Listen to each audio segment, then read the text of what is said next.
So I'd like to just point out our goal here of this podcast is how do we start with the end in mind and work back?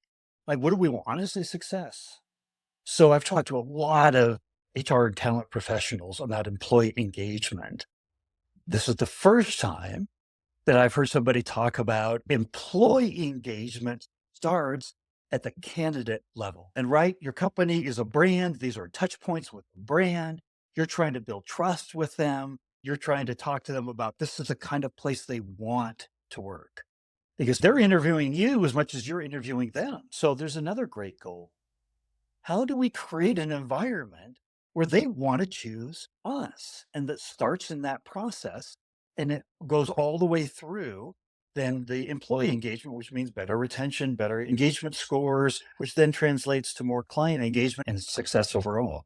So I love how you're weaving this story and that you're focusing not only on data and metrics, but just the experience that you want to create at all levels.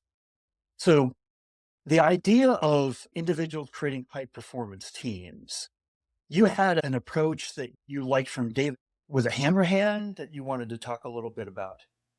I'd love to hear a little bit more about that. Yeah, so David Hanrahan, a fantastic people leader, started early in his career at Electronic Arts, moved to Twitter, Zendesk, Eventbrite, and now he's the SVP of People Success at SolarWinds. And he believes that individual performance is important.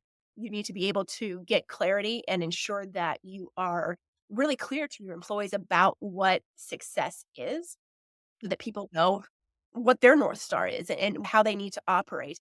But what's interesting is that he believes that the individual performance doesn't do much when you're talking about the overall company performance. And he believes that it's all about team performance. And how is it that we can dial in what makes a successful team, pick it apart, and figure out what we need to do to empower our people leaders, our managers, to get the most out of their teams. So it can be as simple as coming together as an executive team and stack ranking them. Like, what is it that makes one team better than another team? And it's going to be different depending on the function that that team is providing.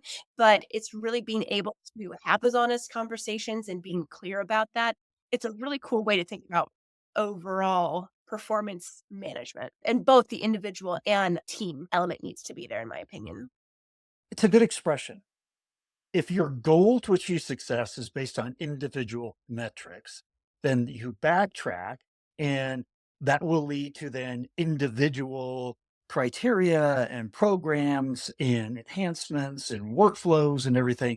If your goal is team success, it brought up something that was really interesting. And I don't know if you recommend this or not, but all companies do individual performance reviews. Do we do individual team reviews?